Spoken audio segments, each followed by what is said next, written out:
On sait tous que nous ne vivons pas seuls sur cette planète. Il suffit de regarder à côté pour s'apercevoir qu'en réalité nous vivons avec une multitude de créatures vivantes. Ce qui nous mène à dire que nous partageons cette planète. Mais s'agit-il d'un partage juste et équitable?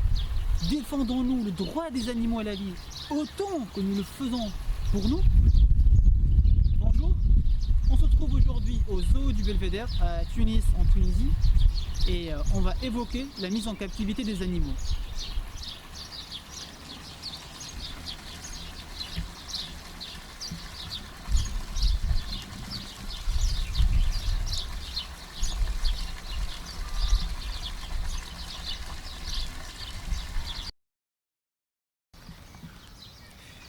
Par définition, un zoo, un jardin ou bien un parc zoologique, c'est des espaces à la fois de préservation et d'éducation.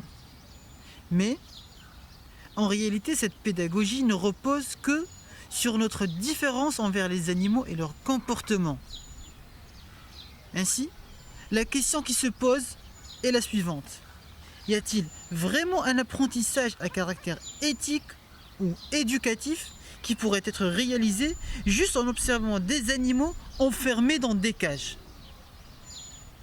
Généralement, les enfants sont incapables d'identifier les espèces locales, qu'elles soient des espèces d'oiseaux, de mammifères, de reptiles ou autres.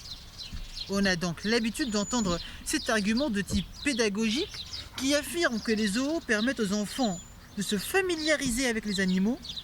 Oublions au passage les centaines d'espèces animales macro et microscopiques que l'enfant côtoie chaque jour sans les connaître. Certes, ce n'est pas pareil de voir un animal de près en chair et en os que de le voir en vidéo. Mais si on y réfléchit attentivement, voir un animal en vrai, ce n'est pas comme si on le voyait de l'autre côté d'une barrière ou dans une cage, mais c'est le voir dans son écosystème. L'écosystème, c'est le milieu naturel, là où il est entouré d'individus de son espèce, agissant selon leur rythme et leur comportement habituel. Chose bien sûr qui est quasiment absente dans un zoo. Par exemple, qu'apprendra l'enfant face à un hippopotame dans un petit bassin, ou un ours blanc ou un ours brun dans une petite piscine, une fausse banquise en béton et exposé à des températures rarement atteintes dans son vrai milieu de vie, mangeant aussi de la viande préparée? Qu'apprendra l'enfant face à un grand singe confiné derrière des barrières, sans arbres, sans herbe, parfois même sans leurs congénères? L'enfant ne verra finalement qu'une image faussée de l'animal, car il est en réalité dépouillé de son animalité et arraché de son milieu. Même s'il y a un résultat positif ou éducatif, à quel prix? Ça ne peut être qu'au dépens de leur liberté. C'est avant tout un endroit dans lequel sont enfermés des animaux exotiques en majorité, dans un but purement commercial. En fait, pour de nombreux visiteurs, ce ne sont que des objets sans valeur ou bien des êtres dépourvus de sentiments. Donc la protection des espèces n'est qu'un alibi, car en fait, seuls les humains enferment de la sorte toutes les autres espèces. Il faut savoir aussi qu'un animal sauvage doit vivre en totale liberté et sans limite.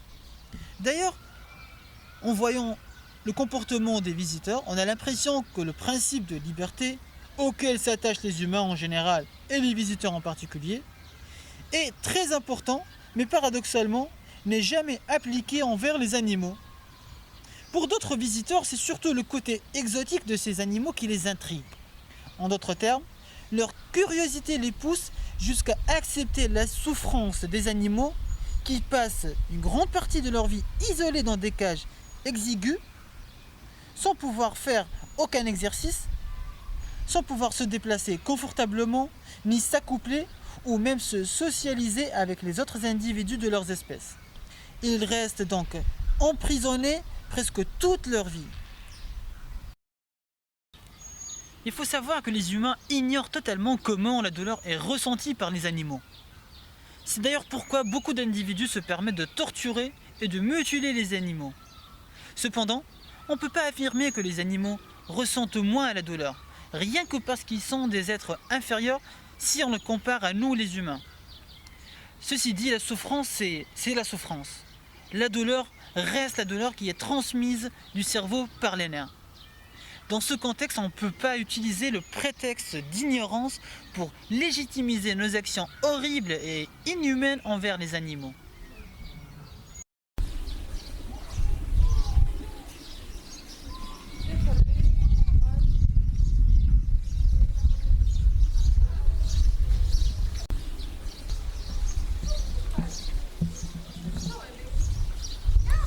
À la fin, il est important de savoir que la captivité s'inscrit dans une vision spéciste. C'est quoi le spécisme? C'est une idéologie qui justifie et impose l'exploitation et la captivité des animaux. C'est un peu comme le racisme et le sexisme. Donc voilà, maintenant vous avez une idée claire sur la captivité et sur le fait que de nombreux zoos ne sont en réalité qu'un espace et un endroit de torture